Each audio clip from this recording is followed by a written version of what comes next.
Let's be honest, I've opened a lot of booster packs. Sometimes I've gotten extremely lucky. Our secret rare is, oh my, no, you're joking. Black Salvo, Shield Crush. Oh my God, there he is. And well, other times, not so much. Oh, really? Websites like TCG Player and eBay have given duelists the opportunity to have any card at their fingertips just with a few clicks of a mouse. Now, instead of searching for the newest Starlight, we're ripping through packs to glue together a strategy from scratch. Oh my God, yes! And eventually test its mettle at a Yu-Gi-Oh! Championship Series against some of the strongest minds of the game. Welcome back to Sealed on the Yu-Gi-Oh! Every journey has to start somewhere, and it's been a while since I've undergone a challenge. I think it's time I undergo one of my favorite and most difficult challenges I've ever pursued. It's time to revisit Sealed Only. The last Sealed Only Yu-Gi-Oh! I did was several years ago with the Endymion Structure Deck, and this time we're revisiting with an entire new strategy.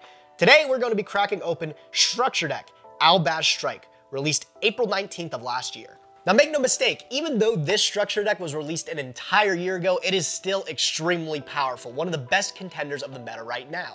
We're gonna be starting from humble beginnings, but eventually with a couple different booster sets that will be open, we'll be able to make this a killer meta strategy. The ultimate end goal, just by starting with 3 structure decks, we're eventually going to take this deck to a Yu-Gi-Oh! Championship Series and really test its mettle against the rest of the meta. Might take a while before we get there, but the first things we gotta do is we've got to crack open the very first product of Sealed Only Yu-Gi-Oh!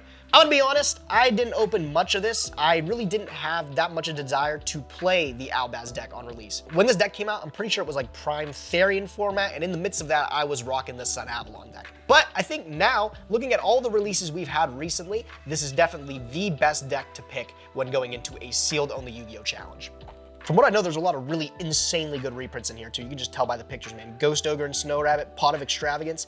Those are pretty good. It is not my first time opening this structure deck, but it is our first time opening it together. Let's find out what is in Structure Deck Albaz Strike. Oh, just doesn't want to come out. Just doesn't want to come out there. There we go. Most important thing, let's take a look at the playmat that comes with it.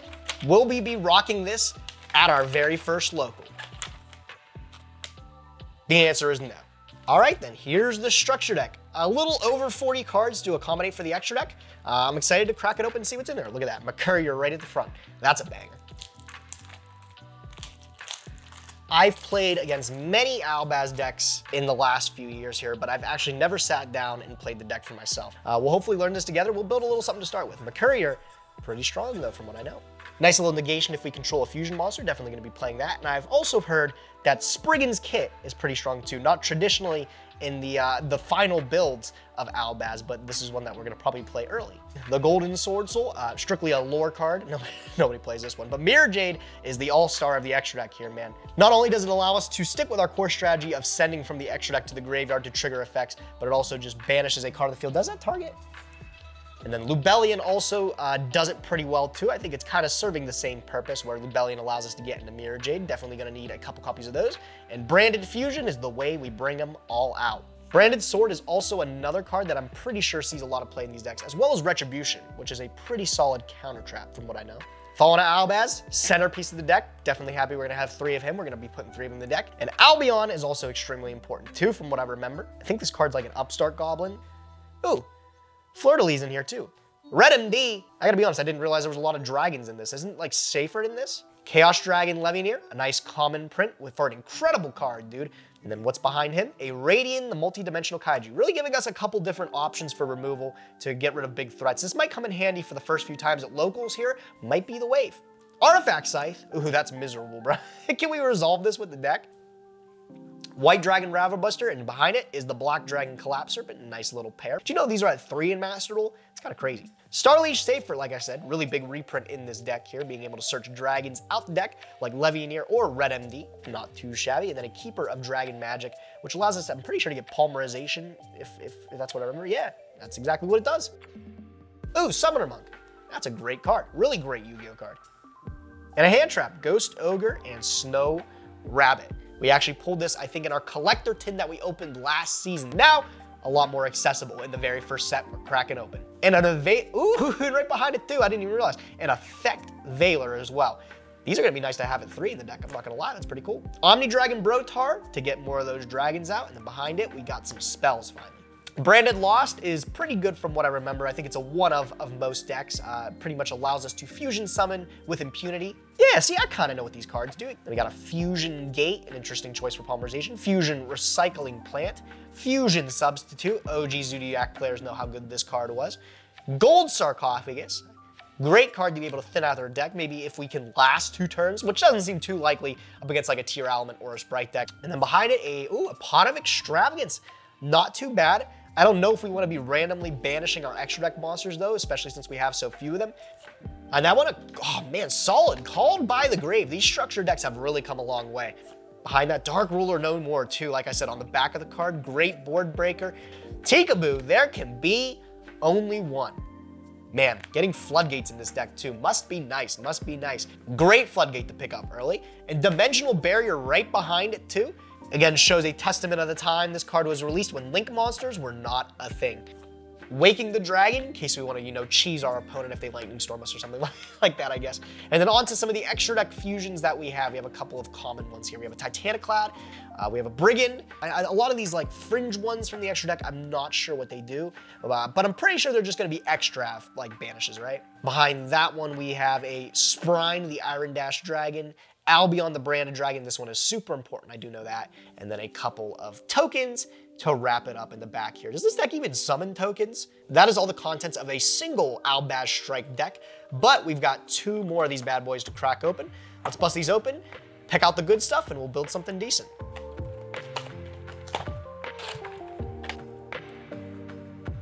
Off the side, these ones are pretty good. A lot of these cards are really strong.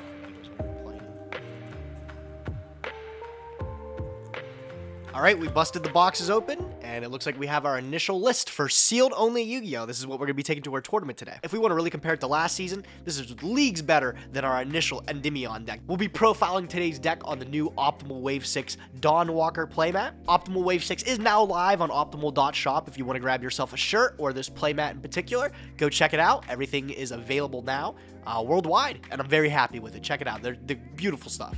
I'm going to go really quickly over the cards here, and then we'll hop into action. We're going to be playing 3 Fallen of Albaz. The centerpiece of the deck, of course, is what makes all your fusions and stuff like that. Also a Super Poly on board. Triple Spriggan's Kit. This is a card where we can special summon it from hand if we control a fusion, and then we can add a branded spell or trap from deck, graveyard, or banished to hand. Tri-Brigade Mercurier. This is monster effect negation if we control one of those fusion monsters as well. Double Albion. This is like our upstart goblin. It allows us to dump branded spells or trap from the deck to the graveyard. That's it for like the Albaz specific cards here. Those are going to be the main ones that get us all into our fusions, as well as get us some value out of them here. And then for some of the generic cards, we're playing 3 Keeper of Magic as a generic way to search branded fusion. We're playing 1 Artifact Scythe as kind of the win con for going first here. And then this structure deck actually comes with a really nice suite of hand traps. Unlike the last one that just had Droll Knockbird, we have access to 3 Effect Veiler, 3 Ghost Ogre, and Snow Rabbit. That's it for the monster counts. That's all the monsters we'll be playing in today's deck.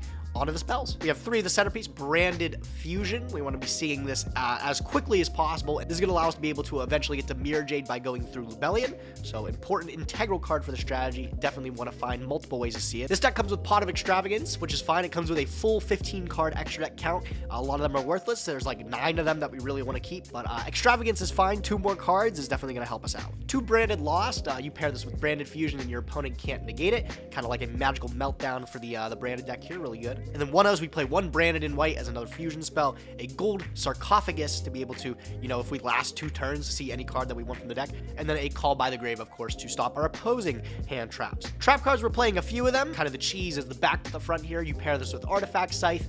Should be able to lock our opponent out for a turn, maybe win us a game. We're playing 2 Branded Sword to be able to get back banished branded cards, and then 2 Branded Retribution as the in-theme counter trap. This card's really not that great. You got to shuffle back a fusion monster, but hey, sometimes a counter trap can win the game if it's played correctly. And then for funsies, we're playing 1 Judgment of the Branded. This card is genuinely not good at all, bro. It's really not good, but screw it. We're gonna play it, man. Why not? It's week 1. Let's try it out.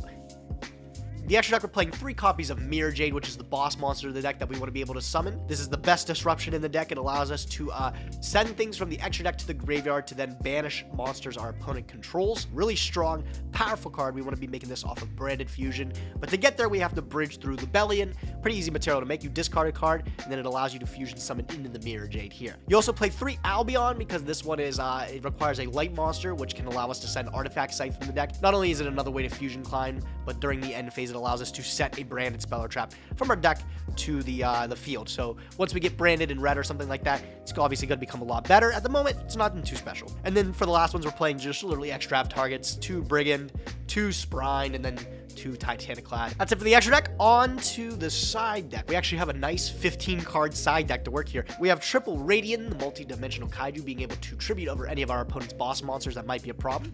Pretty handsome looking guy there. We have 3 Thunder King, the Lightning Strike Kaiju.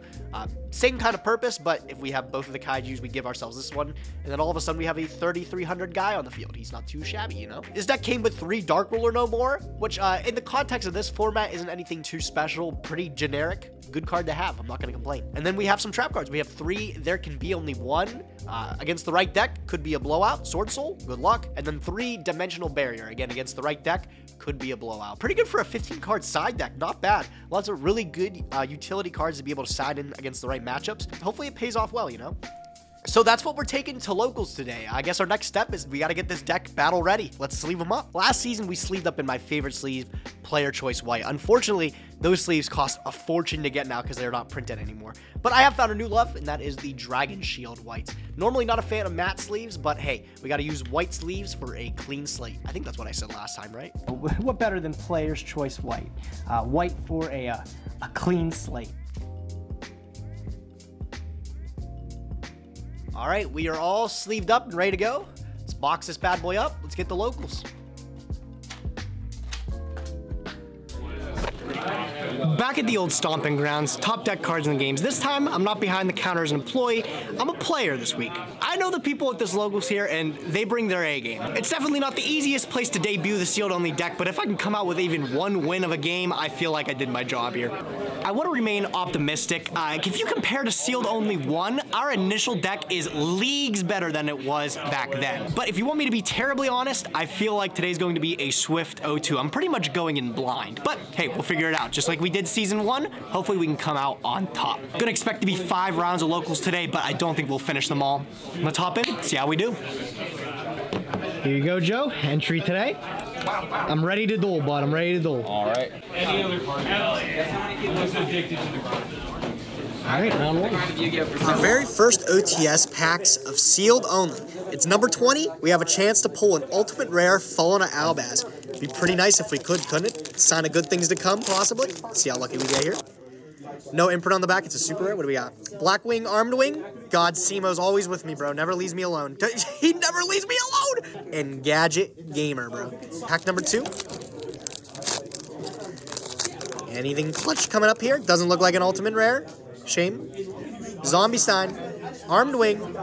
And that was bad. That was really bad. That was really, really bad. Ropes, it's not your first time on the vlog, bro. I'm excited to play you. You're my first opponent for sealed only. I'm expecting you to get the Swift 2-0, though. How do you do tonight, bud? You good? Yeah, I'm good. I haven't played in a little bit, so... It's been a little... Oh, so you gotta knock the rust off. Don't worry, I'll give you your first game, okay? Yeah. Good luck, my man. All right, good luck. All right, best of luck. All right, Harold. Sure. 6. 6. All right, no doubt. 9. 12. That's pretty good. All right. All right. Good luck, Ropes. Good luck. What's up? Round 1 of our sealed only adventure is in the books, and it went about as well as you'd expect. We sat down across from a round 1 opponent, and he's a very respectable guy. Ropes, it's not his first time on the vlog either. He's a smiling, friendly face, but it does go really terribly. I open up like a decent hand, like I open Branded Lost plus Keeper of the Magic ×2, and then like 2 other cards. But I know Ropes is a really good player, and he's playing a really good deck. He's playing Tier Element. He kicks things off pretty hot. He goes like full combo. I'm talking the Kick Colossus, Mill 8 with with Merrily, and he hits like double shufflers, plus all the names. It's whack. He has all the triggers in the world, all the plays in the game, and he sets up a killer board of like Root, Kolos, Sprite, Elf, plus some other stuff. It doesn't look good. I draw for a turn, and I summon the Keeper of Magic, which surprisingly resolves to pick up Branded Fusion from the deck. Letting it resolve is nice, I guess, because I have Branded Lost, which can guarantee the Branded Fusion goes through, but outside of that, I'm not feeling like I'm getting a lot done. I end up having Back to the Front in my hand, so I end up dumping the Artifact Scythe from deck to graveyard, because hopefully on the crackback, I can summon it back and like lock him out of the extra deck. I end up summoning the Mirror Jade with the Branded Lost because he can't negate it, and then I end up crashing the Mirror Jade at his board to wipe, but he gets all of his Tier Element cards back because that's their effect. And then Rukalos has the effect where it can negate a monster spell or trap that'll summon itself, so Back to the Front to summon back the Scythe does nothing, and I'm up against a board of like 3 Tier Element names. Just end up conceding that game, go to game 2. Game 2, we open up a little bit rocky. We open up double Albion, plus we open up Branded in White, which is not the fusion spell we want, Veiler, and Back to the Front. Since I don't have Branded Fusion, I feel like the only play I have to go is this time I'll get this Branded in White online, so I activate the Albion to dump at Fallen of Albaz from deck to then Upstart Goblin draw a card. I get super lucky. I draw into Branded Fusion. I activate the card and I summon the Albion with the Branded Fusion to hopefully make a play from there, but it's met with a Cowback in Ropes' hand. It's a good thing I have a Dark plus the Albaz, so I end up making the Lubellion, and then Lubellion gets me into Mirror Jade. Ropes ended up activating Magnamut on my turn to be able to banish like a Fallen of Albaz, but the big thing is that's going to get him another Bestial during the end phase. That instantly counters my Artifact Scythe on my turn. So I have to grab Branded Retribution, which is a counter trap that's going to negate an effect that would summon, which is the Bestial Druiswarm that he searches with Magnamut. So when he activates Druiswarm to target the Scythe, I have to activate Retribution and put back the Mirror Jade, and I end up just summoning the Scythe, activating the Scythe, but all I have left in hand is Effect Veiler. Turns out Ropes doesn't have to do any summoning from the extra deck to kill me that turn, because he summons a whole bunch of dudes. You know, Magnamut's already a 2500 monster, plus all the different tier elements that he puts on the board. Effect Veiler isn't enough to keep me alive, and that Artifact Scythe gets popped by a Paralino. So I just get OTK'd even under Artifact Scythe. If I was able to keep the Mirror Jade and resolve the Scythe, could have been a different story, but this one was just a little bit too tough to win. Ropes ended up taking it down 2-0. Honestly, expected, but hey, I want to remain optimistic. I'm not out of it yet. Let's hop into the next round, see what we can do.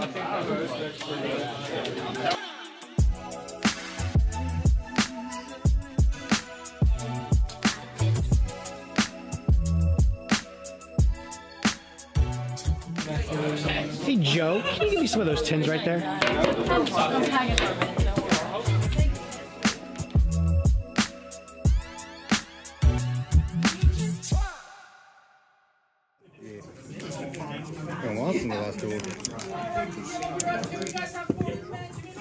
That's a 2.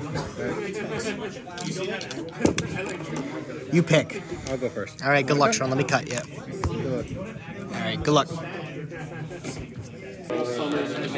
You know, I told you guys it would be a quick night tonight. We have just lost our second round of the day. We're 0-2. We're dropping. We're out of here. Expected to play nothing but meta today, but actually round 2 I had a pleasant surprise. I ended up playing against Dinomorphia. I don't think Dinomorphia is particularly a great deck. I think it just has a habit of making you feel like you're constantly ahead because they put themselves on such low life. That was kind of the story for this match here. Game 1, we open up pretty above average, not too bad with like Pot of Extravagance and Keeper, but with my opponent winning the die roll because, you know, in just gauge fashion, I roll a 2 on the dice.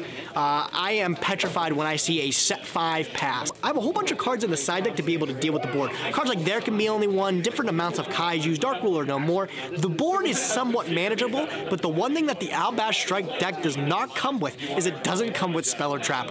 With 0 Spell or Trap removal in my main or side deck, no Feather Duster, no blowouts like that, I'm in a rough spot. Game 1 just pans out as a disaster because he flips up multiple Dinomorphia cards to summon like Rexstrom plus his other fusion from the extra deck. He ends up getting 2 Rexstroms on the board at one time. I can't even deal with one of them. Game 2 though, we actually surprisingly enough come out with a win. I decided to side deck the cards like There Can Be Only One, which is big against this matchup because they're all dinosaurs. You know, if I catch him on one dinosaur, flip up the Tikaboo, it's going to be hard for him to out. And I also put in the cards like Dimensional Barrier. Like if he pays half of his life points to do nothing, it's pretty damn okay with me, right? And we actually end up riding those cards to victory. We end up setting Tikaboo plus D-Barrier and then passing it back to him, and he opens up his turn by, of course, normal summoning the Threzia to search and set 5. You know, typical Dinomorphia plays. On his turn, he goes Chainlink 1 Frenzy, Chainlink 2 Domain, and I hit him with the Chainlink 3 There Can Be Only One. So he can't resolve either of those traps that he flipped up.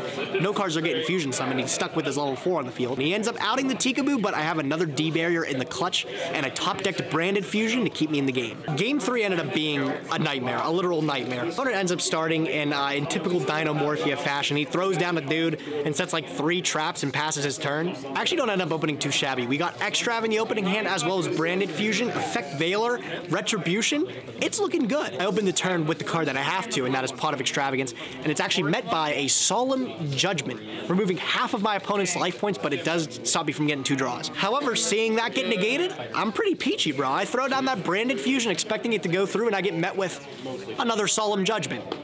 Damn. I end up flipping the Tikaboo, and he ends up just beating me in the face with this Dinomorphia guy that has 1,000 attack over and over again because I straight up can't draw any card that's relevant. I end up top thinking a Branded Fusion, which is great. That's awesome. Perfect draw. I activate the Branded Fusion, and it resolves. I get Lubellion, and I'm stoked. I'm going to get this Mirror Jade on the field and control the game. Unfortunately, the Lubellion gets met with Solemn Strike.